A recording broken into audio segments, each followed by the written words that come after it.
Hi hello नमस्कार, कसे आहात सर्वजण. तर झालं का सर्वांचं जेवण वगैरे? तर आमचं पण जेवण वगैरे झाले, निवांत बसलो आहे आम्ही. तर कसे आहात सर्वजण? बसलो आहे तर निवांत म्हटलं छोटासा ब्लॉग बनवावा. आत्ताच लाईव्ह घेतला मी गवारी नीट करत तर व्हिडिओ काढलेले आहेत, उद्या अपलोड करणार आहे. तर सर्वांनी नक्की बघा एकदा. आमचं चिंगू बघा कसा बसलाय खिडकीत,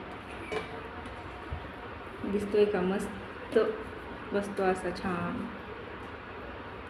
ही रिंकूची मस्ती चालू आहे इकडं. उगा झालं, फुटलं एकदा असं पडलं. तर चला बाय सर्वांना, शुभरात्री, गुड नाईट, काळजी घ्या. उद्या भेटूया उद्याच्या मिनी ब्लॉगमध्ये. Bye bye.